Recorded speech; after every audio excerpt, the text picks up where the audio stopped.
Aspergilosis y hongos en los pulmones.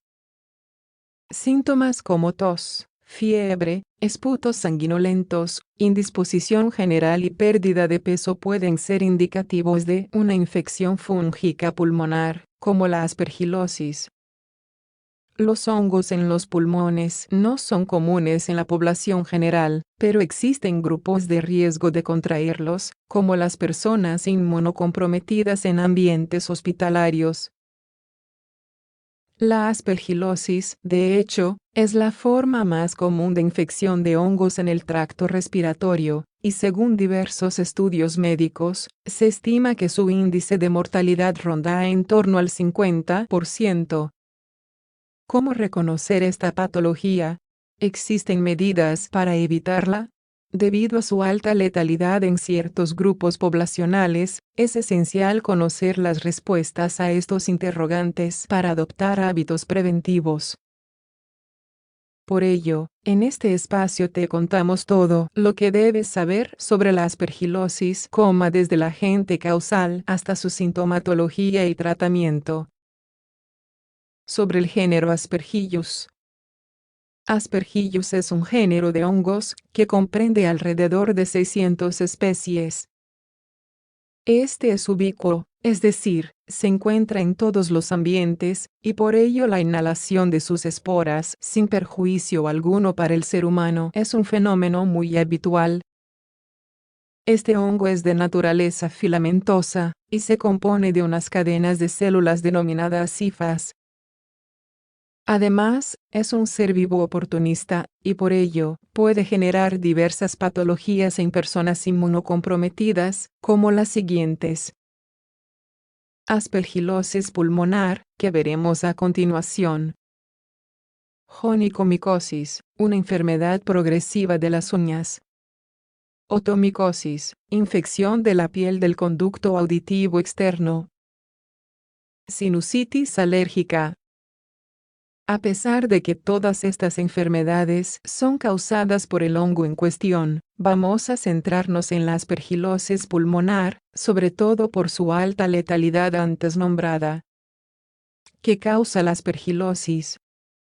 En una persona con un sistema inmune normal, las hifas y esporas del hongo son eliminadas por macrófagos, neutrófilos y otros mecanismos protectores mediados por granulocitos.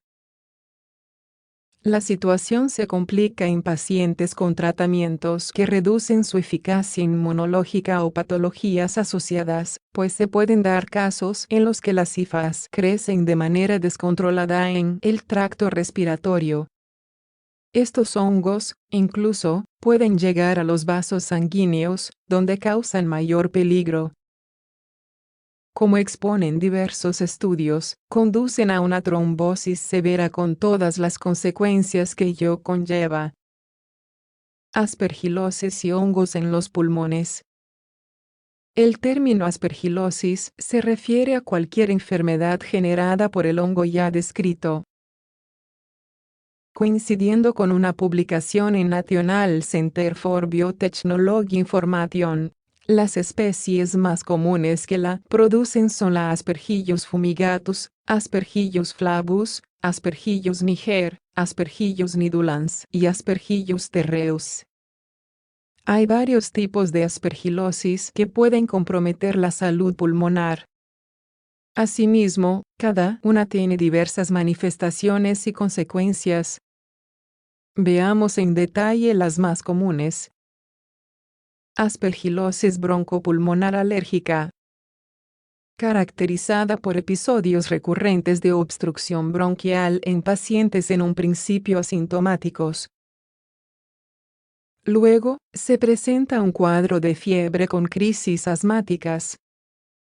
Aspergilomas. Son granulomas que contienen bolas formadas por las hifas del hongo. Según diversos estudios microbiológicos, se dan en personas con cavitaciones pulmonares previas, tales como la tuberculosis.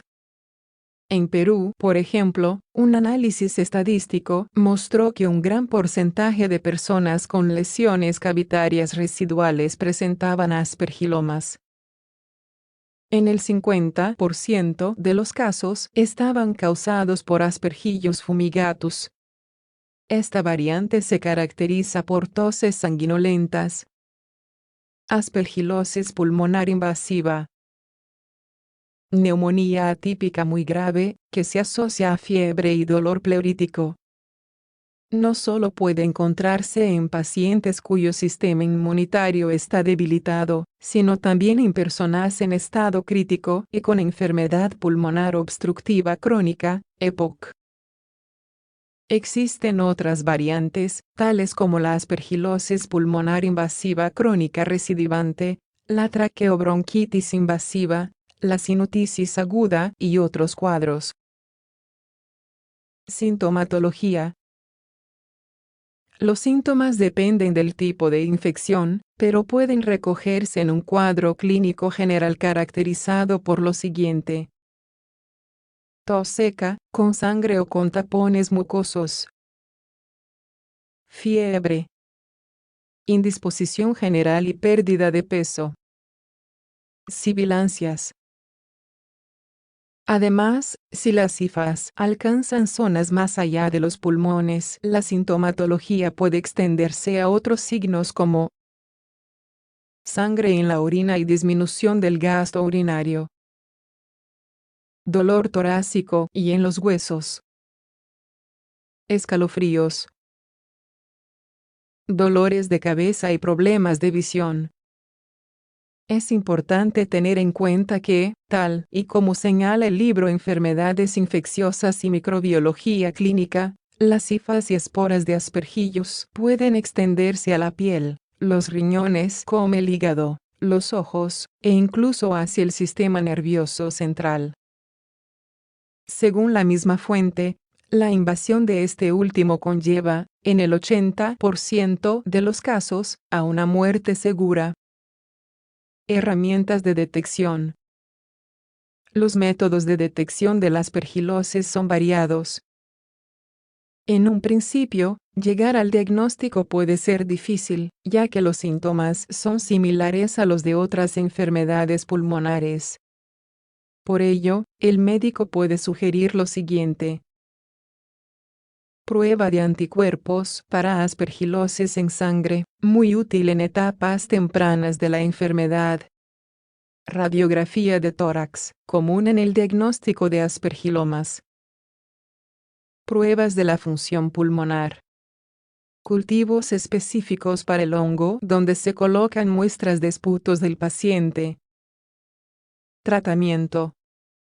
Los fármacos que se utilizan serán, por norma general, los antifúngicos. Entre ellos destacan el voriconazol, el itraconazol, la anfotericina B y la caspofungina. El medicamento de elección suele ser el voriconazol. Un estudio comparativo determinó que este era mucho más eficaz que la anfotericina B, pues a las 12 semanas sobrevivieron un mayor porcentaje de pacientes sometidos al tratamiento con el abrir paréntesis 71% vs 58%. Aspergilosis y hongos en los pulmones. ¿Qué recordar? La aspergilosis, como hemos visto, es una patología que cursa con una sintomatología grave, en función de los lugares infectados y la progresión de la enfermedad. El pronóstico es muy reservado, pues se da en pacientes ya inmunocomprometidos, lo que complica mucho las cosas. Por desgracia, tampoco existe una forma de prevención clara. El Centro para el Control y la Prevención de Enfermedades, CDC, recomienda a pacientes inmunodeprimidos evitar lugares con mucho polvo, llevar mascarillas aislantes, e higienizar al máximo piel y heridas para eliminar posibles esporas. Otro método de prevención posible es la realización de pruebas sanguíneas periódicas en personas en grupos de riesgo, ya que así se puede identificar la aspergilosis invasiva en sus primeros estadios,